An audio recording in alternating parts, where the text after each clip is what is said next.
Bun regăsit tuturor! Vă spun din nou la Cronicile Astrale. Ne reîntâlnim ca să analizăm săptămâna 30 iunie-6 iulie. Ne pregătim de vacanțe, de concedii, se simte și se vede și pe cer acest lucru. Soarele este în semnul Racului din 21 iunie și mai stă acolo până pe 22 iulie. Este deci o perioadă despre familie, despre copii, preocupări pentru un spațiu personal, fizic sau emoțional, fie că este acasă, fie că este oriunde acest spațiu. Venus va trece și ea în semnul Gemeni săptămâna viitoare, așadar este tot despre călătorii, copii, întâlniri cu prieteni, cu oameni dragi, cu persoane frumoase. Până una alta, aspectele care se formează săptămâna viitoare, aspectele importante, sunt conjuncția între Venus și Uranus în Taur, pe ultimul grad. Ea se formează pe 4 iulie. Vorbim despre o schimbare bruscă sau neașteptată în relații, finanțe și valori personale. Ieșim din tipare, schimbăm stilul, schimbăm ținuta, rutina, haina veche. Nu mai vrem ce voiam, nu ne mai place ce ne plăcea, nu ne mai place spațiul, vrem alt confort, alt nivel de bunăstare. Obișnuința ne-a învățat să fim și să trăim și să gândim într-un anume fel și acum ne trebuie altceva. Și poate nu știm dacă este trebuință sau doar o dorință, dar știm că vine așa un moment când vrem să ne rupem de toate. Vrem să fugim de stagnare, de plictiseală, de tot ce este vechi. Vrem să suflăm praful așa de pe toată mobila veche din casă. Până la urmă, de ce să nu fac și ce-mi place, să nu am și eu, să nu fie bine, numai că această schimbare vine cu elementul de neprevăzut, de imprevizibil. Vorbim de Uranus, el este acolo. Este o eliberare în relații, în finanțe și în ce înseamnă plăcerea pentru noi. Este o Venus rebelă, dezlănțuită, ingenioasă, inventivă, care își cere dreptul de a avea și altceva. Cere să-i se dea, să primească, bate din picior, strigă, rupe tiparele, șochează, tocmai pentru că ea nu este așa. Imediat după conjuncția aceasta cu Uranus, parcă toate drumurile se deschid. Venus trece în semnul Gemeni la distanță de câteva ore. Parcă avem nevoie de un cutremur care să deschidă ușile, care să ne deschidă căile. Am fost cu Venus în Taur, am fost precum copilul acela ținut doar în casă și acum vedem cum este afară, cum sunt oamenii. Ne facem prieteni, vorbim, râdem, facem glume, prindem informații din zbor, prindem veștile din zbor, umblăm, călătorim cu mintea, cu piciorul. Nimic nu ne place mai mult decât pălăvrăgeala, discuțiile de orice fel și omonisteț și glumeț. Mai avem săptămâna viitoare un Neptun care intră în mers retrograd, este un tranzit mai subtil, el și durează mult până pe 21-22 octombrie, când tot în mers retrograd va intra în Pești, dar deocamdată cu Neptun retrograd în Berbec vom traversa o perioadă de autoexaminare. Ne punem întrebări. Cine suntem în realitate? Ce vrem? Cine suntem? Revizuim, reflectăm asupra deciziilor luate sau deciziilor pe care le-am luat la repezeală, din grabă, mânați de iluzia că suntem altceva sau că vrem altceva. Ne trezește la realitate acest Neptun în mers retrograd pentru că ne dă ocazia să verificăm motivația reală care a stat la baza unei alegeri, a unei acțiuni personale. Poate ne-am grăbit, cum spuneam, poate pasul pe care l-am făcut nu este în direcția corectă. Poate drumul pe care l-am început este o iluzie. Poate am pornit pe un drum doar ca să impresionăm, doar ca să arătăm că avem curaj acolo unde alții nu au curaj, doar ca să demonstrăm că putem acolo unde alții nu pot. Poate am acceptat o provocare la locul de muncă, într-o relație, în anturaj, din lipsă de discernământ, din impulsivitatea și atracția momentului, ori din nevoia aceasta de a fi văzut, de a fi remarcat, de a fi urmat de alții. Berbecul are această sensibilitate de a conta, este o ambiție de a fi lider, de a fi urmat de ceilalți, de a fi ascultat, de a fi auzit, de a fi văzut. Chiron este tot în berbec, el potențează și el aceste trăiri. Cu Neptun aici în mers retrograd în semnul berbecului, reluăm niște teme care țin de o muncă de pionierat, de o activitate de pionierat. Acolo unde am vrut să fim primul, acolo unde am vrut să arătăm ce ne-a motivat să fim primii, ce ne-a motivat să fim înaintea celorlalți, să fim cu un pas înaintea celorlalți, să ne asumăm curajul, așa cum am zis, să le luăm altora fața pe un anumit sector de viață, fiecare pe unde are semnul berbec în harta natală. Este un tranzit subtil, spuneam, durează mult, dar ne dă răgazul și ne impune chiar răbdarea de a reflecta la toate acestea. Cum anume? Prin situații de viață, prin lucruri care nu ies neapărat din prima, care întârzie, care nu merg poate firesc. Să ne aducem aminte că Saturn este acolo în coasta lui Neptun. Unele lucruri ne țin pe loc sau ne îndepărtează de scop, de idealul pe care îl avem, în loc să ne apropie de el. Este așa ca o fata Morgana care pare imposibil sau foarte greu de atins. Tot săptămâna viitoare, Mercur își slăbește opoziția cu Pluton Vărsător. Nu mai este doar despre noi, este despre mine și celălalt, despre noi toți la oaltă. Mercur este în semnul Leului. Au fost așa cu opoziția aceasta cu Pluton Vărsător. Au fost niște orgolii, niște lupte de putere, dar și o obsesie, așa, o ambiție, o determinare din aceasta feroce de a arăta că avem dreptate, că știm cel mai bine. Săptămâna aceasta se mai relaxează tensiunile acestea, este o relaxare mentală, dar și verbală. Începem să înțelegem că toți suntem deștepți și toți ne remarcăm cu ceva pe undeva.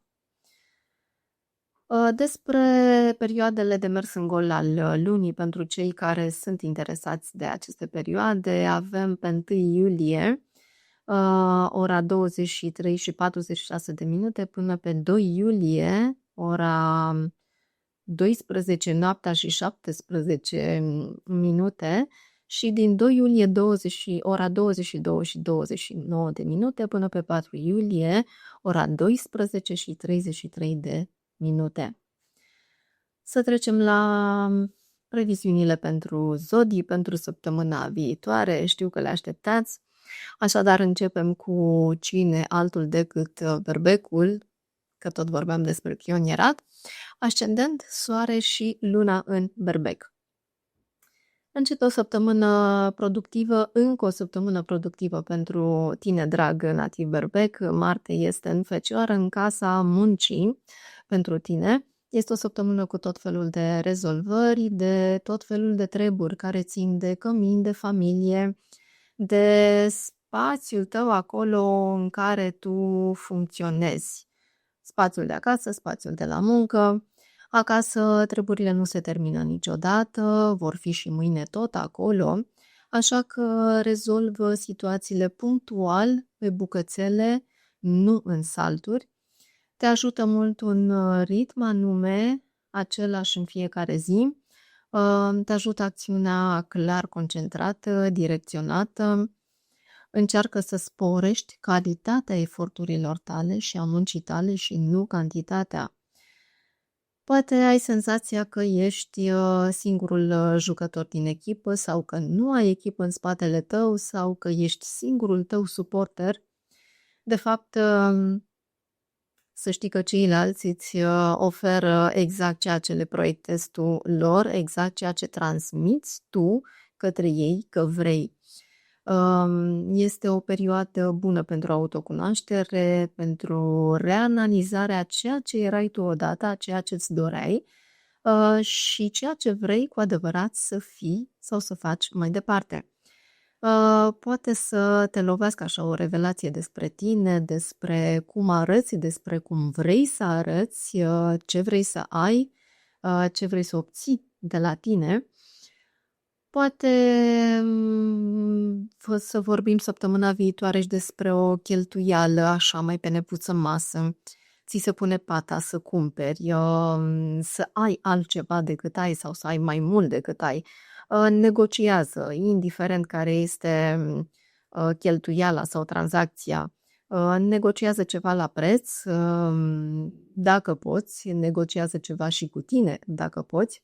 Vezi dacă ceea ce vrei cu atâta ardoare să obții, să cumperi, vezi dacă îți servește la ceva, dacă te ajută, dacă este pe măsura efortului tău, să nu cumva să fii mai puțin plătit decât meriți, să ți se dea mai puțin decât meriți să ți se dea.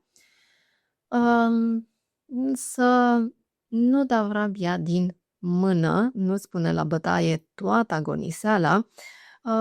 Putem vorbi despre un câștig neașteptat, dar putem vorbi și despre o pierdere neașteptată de resurse. Cu Venus care intră în semnul Gemeni pentru tine, vei avea nevoie de resurse în perioada următoare pentru copii, pentru diverse drumuri, nu foarte departe de casă, dar cheltuitoare de bani toate acestea. Nu este neapărat risipă, dar se duc niște resurse de bani, se consumă niște timp. Altfel, Venus în Gemeni este un tranzit foarte bun pentru discuții agrabile, pentru schimb de informații cu cei din mediul tău apropiat. Este un tranzit care te face să știi ce anume să spui și când anume să spui, te face foarte convingător. Găsești plăcere într-o discuție cu un prieten, comunici deschis, faci glume, citești foarte mult, citești mai ales ceea ce îți place, te informezi despre subiecte și domenii care te atrag. Este o perioadă bună pentru rezolvări de hârtii, documente, o perioadă bună pentru scris, pentru memorat, pentru învățat și este o perioadă bună pentru a gândi lucruri frumoase despre tine. Mintea ta este foarte activă și receptivă la afirmații pozitive cu Venus în semnul Gemenilor. Trecem la ascendent, Soare și Luna în Taur. Conjuncția între Venus și Uranus se formează chiar în semnul tău, așadar ce poate fi mai frumos și mai impresionant decât atât? Atragi oameni, atragi relații benefice ție, atragi prin ceea ce exprimi tu, fie că este prin viu grai sau prin simpla ta prezență. Ceva te scoate în evidență săptămâna aceasta sau tu vrei să ieși în evidență cu ceva, cu o părere, cu un concept, găsești o nouă formă de exprimare, o nouă identitate, un alt mod de a fi și de a face lucrurile.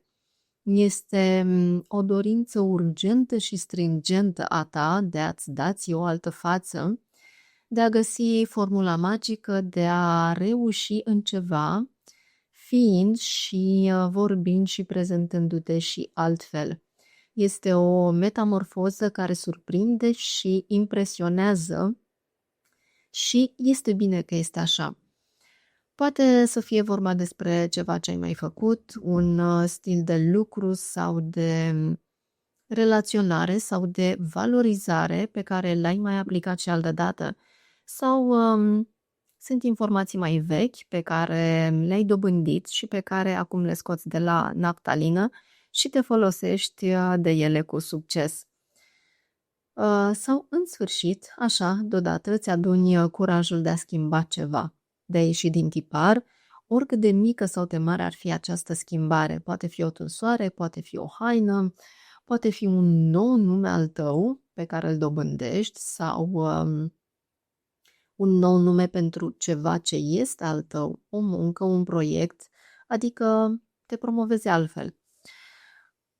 Aptitudinile pe care le ai trebuie negociate bine financiar, trebuie negociate serios și nu mă îndoiesc că așa va fi. Din zona muncii pot veni destule plusuri, din relaționare, din discuții, din puneri de acord, din semnări de înțelegeri. Perioada aceasta oricum este plină de astfel de acțiuni, colaborări, hârtii, convorbiri, toate au ca scop un beneficiu, un ceva aducător de ceva. Parteneri financiari, profesionali, informații utile, chiar și noi abilități, fie proiecte care îți asigură reușita prin canalizarea corectă și foarte implicată a creativității tale, a talentului tău, a inspirației tale. E și multă muncă acolo, multă trudă în gândurile tale, cauți cel mai bun argument, cea mai inspirată expresie, cea mai profitabilă variantă, dar cât timp truda asta aduce o finalitate satisfăcătoare pentru tine, efortul nu este inutil. Trecem la ascendent, soare și luna în Geme. Munca ta trebuie să te hrănească și la propriu și la figurat. Pentru asta este bine să-ți deschizi mintea, să ieși dintr-o încorsetare, dintr-un spațiu mental care îți tot spun că doar tu ai dreptate sau că lucrurile sunt așa, într-un fel pe care îl vezi doar tu. Pentru că lucrurile pot fi și altfel. Cât timp forțezi realitatea să se scrie într-un anume fel sau îți induci singur o anumită perspectivă, îți blochezi singur, practic, toate posibilitățile și oportunitățile de a realiza, de a crea ceva tangibil. Mintea trebuie să-ți deschidă orizonturile și viziunea și nu să ți le restrângă. O relaxare mentală principială nu înseamnă că trebuie să renunți la genialitatea ta, ci doar că trebuie să o conduci spre ceva ce poate să-i dea o formă materială. Destinderea aceasta te poate face să poți să-ți dai seama de un fapt, de un adevăr, de un resentiment, de o tensiune care te-au ținut în loc, care te-au țintuit în loc, care te-au exilat, care te-au separat de restul lumii sau de tine. Și se întâmplă zilele acestea un declic acolo în mintea ta, în sufletul tău, un declic care vine cu o nevoie puternică de eliberare, de credințe vechi, de îndoiel, de un spațiu mental înghesuit, fix, imobil, de oameni care îți stau acolo pe creier sau de relații care nu te duc nicăieri. Relații care pot să-și înceteze sau nu se încheie, dar tu reușești să te desprinzi de ele. Poate să fie și relația cu tine cel vechi, părăsești oricum o zonă care nu mai este sigură, nu mai este clară și nu mai este spornică pentru tine din multe puncte de vedere. Și începe o perioadă în care ai șansa să chem la tine mental, cu vorba, cu atitudinea, cu farmecul vorbelor tale, cu farmecul tău, acele conjuncturi și contexte în care glasul tău se va putea auzi frumos, fără să ironizeze, fără să înțepe, în care glasul tău va putea inspira. Corpul tău se va putea mișca în orice loc și în orice fel care îi poate aduce lumină, extindere, stabilitate, bunăstare, prosperitate. Ține până la urmă de încredere, de autovalorificare și de un mental care trebuie să fie puternic. Trecem la ascendent, soare și luna în rac. Soarele este în semnul tău, te susține, îți încălzește sufletul, îți vindecă trupul, îți dă vitalitate. Încep să se risipească niște energii, niște oameni care te-au supărat, care te-au presat, te-au condiționat. Schimbul de idei, de tehnici eficiente de muncă, de învățare, de mișcare, de plasare cu cei de pe lângă tine, că sunt de casă sau simpli cunoscuți, este foarte susținut. Atenția ta cu care te ocupi de fiecare detaliu, seriozitatea față de pregătirea și imaginea ta, grija față de ceea ce știi și transmiți, față de cei pe care îi înveți tu ceva, pe care îi crești, îi educi. Toate sunt puse în lumină, sunt vizibile, contribuie la creșterea și la ratingul tău. Este un motiv suficient de puternic să primești și să îmbrățișezi oameni care vin către tine și cu alte perspective decât cele cu care ești tu obișnuit, altele decât cele confortabile și știute de tine. Ce va veni din partea prietenilor sau a comunității tale, o propunere, o altă cale, o cooptare în ceva, poate să și sperie, dar poate să fie și necesar. Nu poți să te ții veșnic așa la adăpost de ziua de mâine și de toți. Venus prin semnul Gemeni marchează debutul unei perioade de interacțiuni care se petrec departe de văzul curios al lumii. Vorbim despre întâlniri, despre convorbiri, despre relaționări, vorbim despre conectare cu informații mai puțin știute, cu secrete, cu lucruri pe care le înveți tu în taină despre alții, despre ce știu alții, ce le place, ce își doresc. Este însă și un proces de conștientizare și învățare despre tine, despre ce îți dorești tu, despre ce îți place, cine îți place, care sunt secretele tale, la care poți să renunți, pe care le poți folosi în avantajul tău. Poate fi și o neîncredere acolo, ținut așa sub tăcere doar pentru tine, cum că nu e suficient de demn, de merituos, de iubit, că nu ai, că nu primești, că nu ți se dă, că nu ești. Ai însă de toate, doar că sub altă formă. Soarele este deasupra ta la tot pasul, lumina aia ta este vie, se vede, atrage. Despre asta este vorba. Trecem la ascendent, soare și luna în leu. Trăiești o perioadă de relaș, așa ca la teatru, de reconectare cu tine, de odihnă, poate să fie și departe de casă, într-o altă casă, oricum într-un spațiu pe care ți-l dorești să fie lejer și încărcător de energie. Nu înseamnă că ești complet retras, ci doar că ai nevoie de momentele tale de refacere. Este o alternare de acțiuni, acum prestezi, acum dormi, acum rezolvi, acum lenevești. Unele schimburi de păreri destul de dramatice până mai ieri cu cineva anume, cu celălalt, oricare ar fi el sau ea, încep să se ducă pe un ton mai domol, mai cald. Încă ești vocal, dar se mai îndulcește vorba.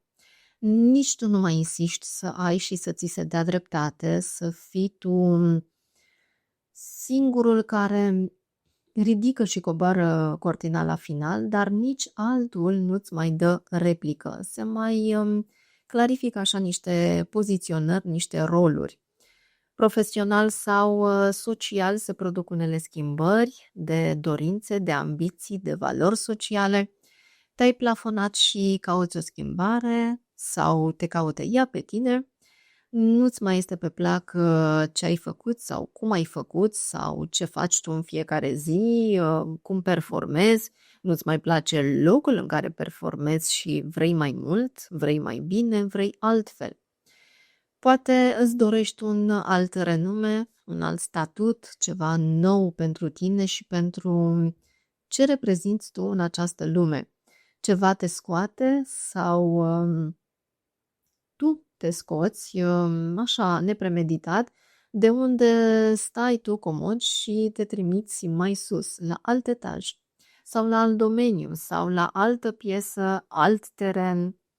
Poate chiar este timpul pentru ceva, pentru altceva care să-ți umple inima de tihnă și de căldură.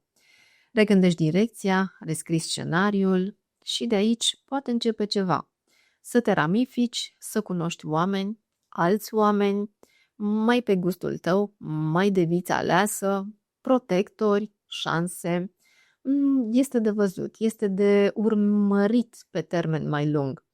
Finalul săptămânii îl dăruiești cum altfel căminului, copilului din tine, bucuria de a fi acolo, printre ai tăi, departe de lumea dezlănțuită.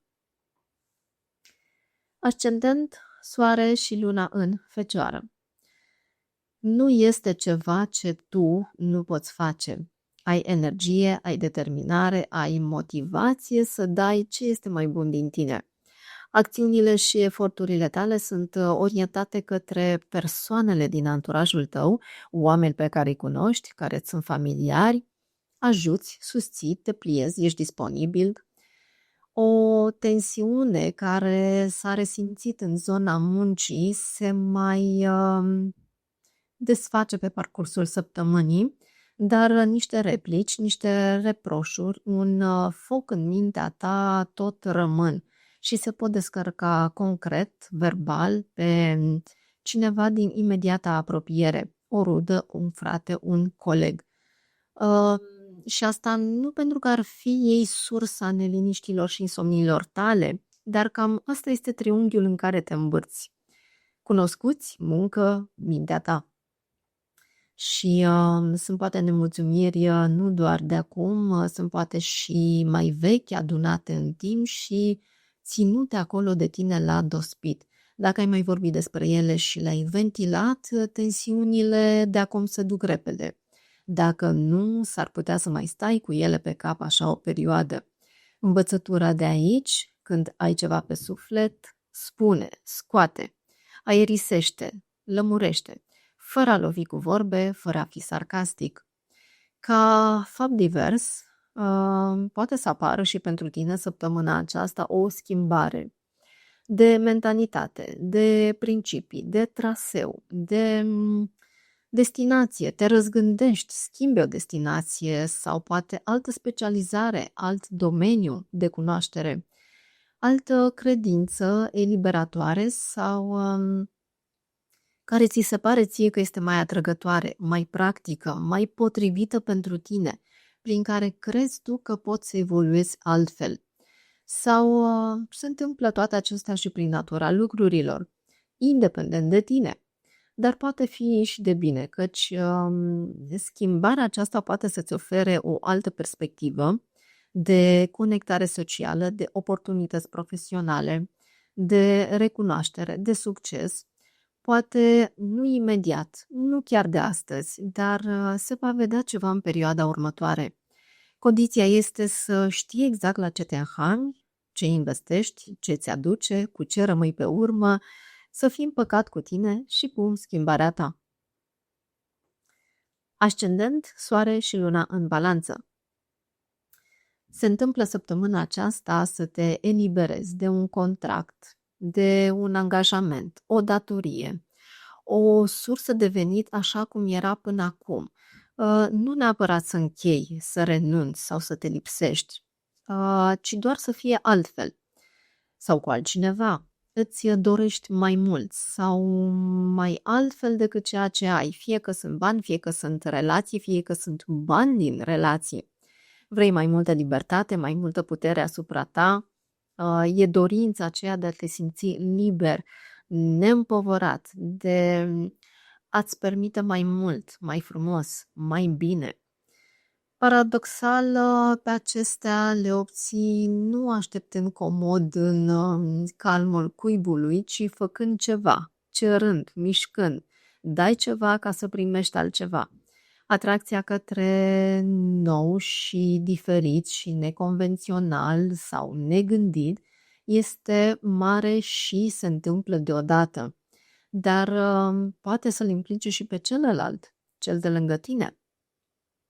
Poate că altcineva este cauza acestei căutări de noutate, de schimbare, de atracție față de alte lumi, față de alte posibilități.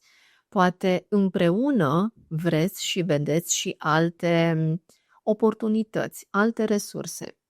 De aici mai departe încep să se deschidă niște orizonturi. Vorbim și de cele fizice, dar și de cele ale cunoașterii. Venus trece în Gemeni, se arată perspective, călătorii, o întâlnire cu cineva de la care afli ceva nou, din alt domeniu, altă cultură, poate fi și un schimb de cunoaștere, de cunoștințe, poate e bine să le dai curs, poate te ajută și profesional, te simți mai sigur pe tine, mai pregătit, mai așezat pe drumul tău, mai confortabil în misiunea ta. Lumea poate spune multe și poate spune orice, se găsesc destui tot timpul, poate și zilele acestea, se găsește cineva care să nu creadă în valorile tale sau în valoarea ta. Și tu prea cauți confirmări, motive, argumente, formule magice, îndemnuri, dar le găsești la tine tocmai pentru că nu le primești de la alții sau le găsești la tine atunci când nu le primești de la alții. Trebuie doar să-ți faci tu o ordine așa în ce știi, la ce te pricepi cel mai bine, cum anume și ce faci tu mai bine și să sortezi totul. Ce arunci și ce păstrezi. Din ce știi, din ce ai învățat, din ce ai mai putea învăța. Este puțin de muncă acolo, dar este de bine. Ascendent, Soare și Luna în Scorpion. Sunt esențiale acele conexiuni sau acțiuni care îți pot susține perspectivele. Gândești strategic, gândești minuțios orice plan, astfel încât el să poată fi pus în aplicare cât mai bine. Și pretinzi acest lucru și de la cei de lângă tine, prieteni, colegi, familie. Te bazezi pe ceilalți când îți faci un program, o planificare, când rezolvi impedimente de tot felul sau probleme care îți ies în cale, adică te bazezi pe oameni care pot să te susțină, pe care poți să-i susții și tu, pe asocieri care servesc scopurilor tale, dar și unui scop comun. Până la urmă, eforturile, priceperea și îndemânarea tuturor trebuie să vă fie utile tuturor. Nu te poziționa însă mai presus de nimeni, nu-i manevra pe oameni, nu le întoarce vorbele împotriva lor doar ca să-i atragi de partea ta sau să îi convingi de adevărul tău, să arăți că tu știi mai bine sau să arăți cine ești tu.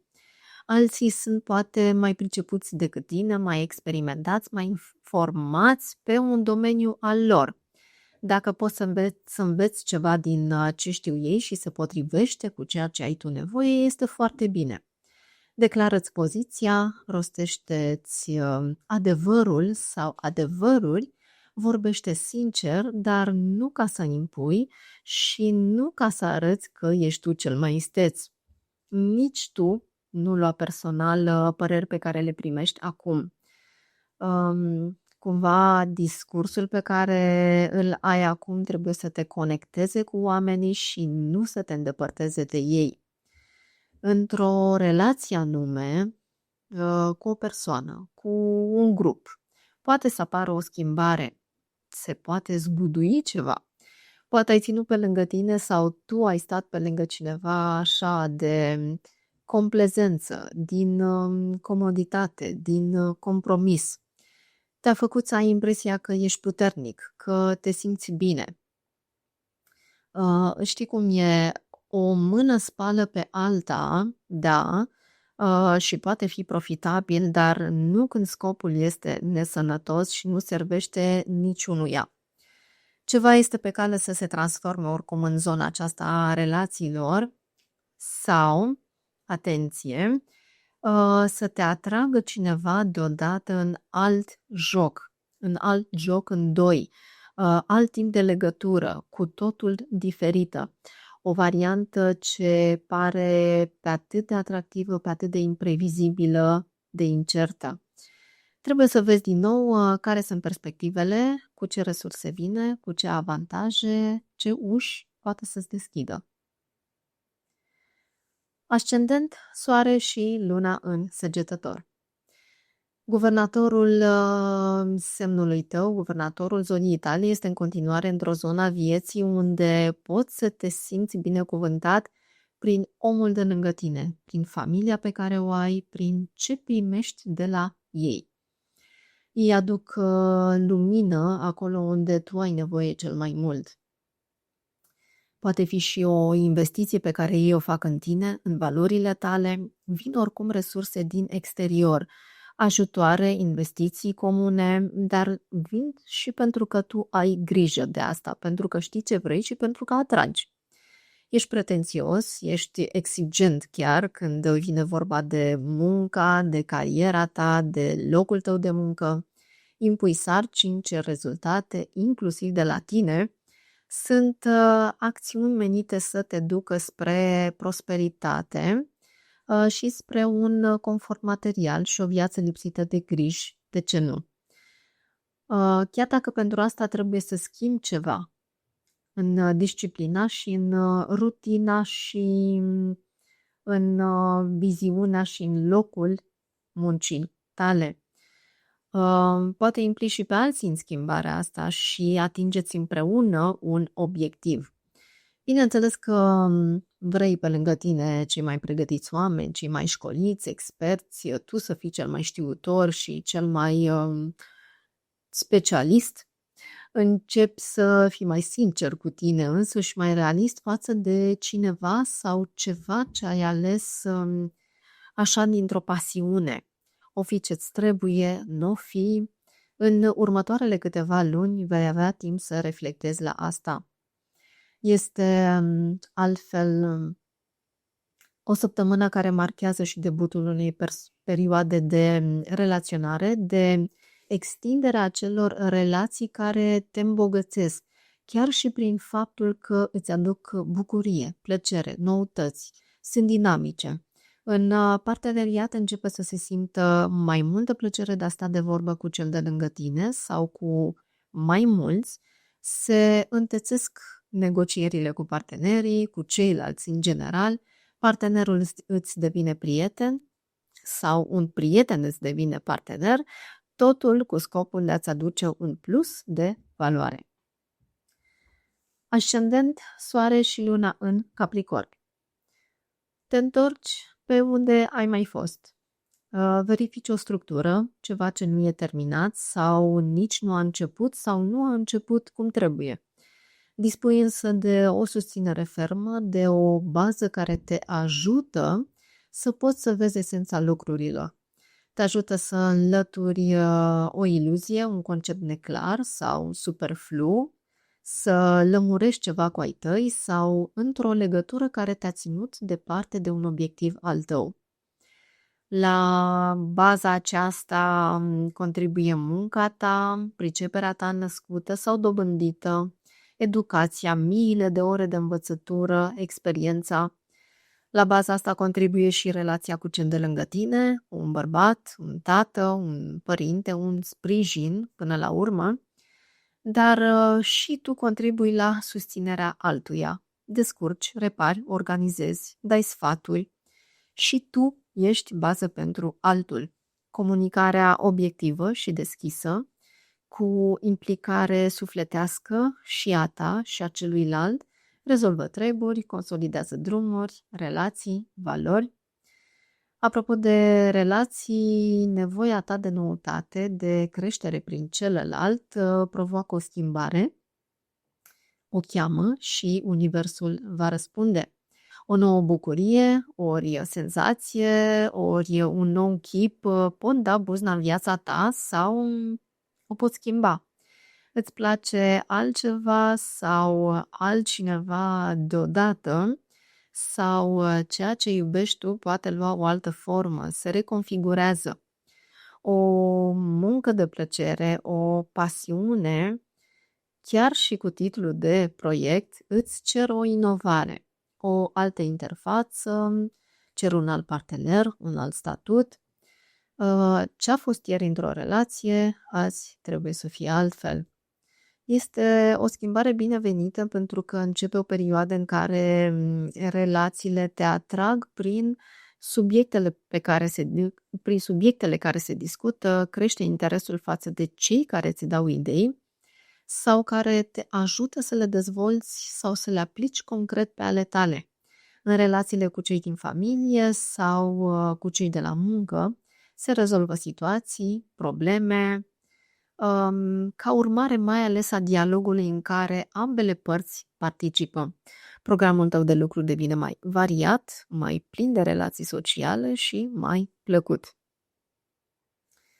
Ascendent, Soare și Luna în Vărsător. Evenimente neașteptate sau reacții neașteptate din partea familiei te pun la încercare și îți disturbă liniștea. Sau tu ești cel care zgândere calmul celorlalți. Conjuncția Venus și Uranus în Taur îți aduce dorința de a schimba ceva în familie, de la mutat mobilă până la remodelarea relațiilor de familie. Tu te ocupi de toți oricum, le asiguri tuturor confort, le asiguri casă, masă, tu servești la masă, tu hrănești toată casa, te ocupi și de copii, mai aduci și bani în casă, cam mult așa pentru un singur om, așa că se cere o schimbare. Pui șorțul în cui și posibil să și pleci. Sau rămâi și suni un prieten, îți petreci ziua pe rețelele de socializare, rezervi o vacanță, mergi la un party sau pleci până la urmă dimineața și te întorci seara sau după 2 zile. Sau anunți tu frumos pe toată lumea, sus și tare, că te-ai hotărât să faci o curățenie generală în familie, în contribuțiile fiecăruia la aceasta, la familie sau la tezaurul familiei. Anunți că vrei să faci o schimbare, niște practici de familie, inclusiv financiare, care nu mai sunt sănătoase. Dacă familia ta este cea de la muncă, atunci curățenia poate fi și acolo. Îi înveți pe ceilalți ce au de făcut, te mai documentezi și tu, te mai pui la curent cu niște tehnici noi de lucru. În orice caz, sunteți un grup de oameni acolo și fiecare trebuie să aibă aportul lui. Odată degrevate niște sarcini, te poți ocupa și de munca aceea a ta care îți aduce totuși o satisfacție, care este productivă, care îți aduce extindere profesională. Venus în Gemeni te conectează cu oameni pe placul tău, creativi, vorbăreți. Începe o perioadă de distracții, de călătorii, de prietenii, de evenimente cu persoane dragi, cu tineret, copii, o perioadă de idei geniale și creatoare. Este și o perioadă bună să flirtezi, să-ți îndulcești glasul, vorba, ca pe vremuri, să mergi la întâlniri, iar dacă persoana este guralibă și glumeață și isteață, deja sunt mari șanse să deveniți un cuplu. Sau poate sunteți deja un cuplu. Ascendent, Soare și Luna în Pești. S-au mai detensionat niște griji ale tale legate de finanțe în general sau de niște resurse în particular și de care aveai nevoie să ajungi undeva, să te deplasezi într-un loc. Cumva ori ai fost suficient de chibzuit și calculat și te-ai descurcat cu banii, ori ai făcut niște plăți și te-ai liniștit pentru că s-au dus banii și nu-i mai ai, ori nu i-ai avut deloc și ai stat cu minte acasă. Oricum, niște decizii sau inițiative mai vechi legate de valori pe care le produci tu din munculița ta revin în atenția ta pentru următoarele luni. Fie este un proiect care trebuie regândit pentru a produce în continuare profit, fie un talent pe care îl ai și care trebuie și mai mult dezvoltat, cizelat, speculat, în sensul bun, firește. Ca atare, zilele acestea înțelegi finalmente că trebuie să inovezi, să schimbi ceva, să dai o altă exprimare creației tale ca să poți să atragi mai mult faimă, bani, încredere. Poate ai nevoie de un alt spațiu de lucru, de producție, de manifestare, poate ai nevoie inclusiv de un cadru legal pentru această muncă de creație a ta, oricare ar fi ea. Poate te gândești serios să-ți faci o firmă, o afacere de familie, un proiect de familie care implică sprijinul și atenția și prezența și efortul celuilalt. Ideea este că imaginea ta poate fi promovată în mod serios, pe termen lung, prin orice mijloace care o pot aduce mai aproape de oameni și cu susținere din partea celor dragi. Venus în Gemeni îți deschide o perioadă de deplasări, plecări, veniri împreună cu familia, o perioadă de relații armonioase în familie, dar care pot fi armonioase pentru că există comunicare, pentru că se discută lejer, pentru că se discută banalități, noutăți amuzante despre prieteni sau copiii prietenilor sau despre rude sau împreună cu toți aceștia. Nu este totul doar despre drame. E nevoie și de haz de necaz, iar peste probleme treci mai ușor dacă le mai ieși în glumă uneori. Sfârșitul lumii este totuși departe. Încheiem aici previziunile. Vă mulțumesc pentru vizionare și vă doresc o săptămână cu schimbări în bine și cu drumuri noi și prospere. Pe curând!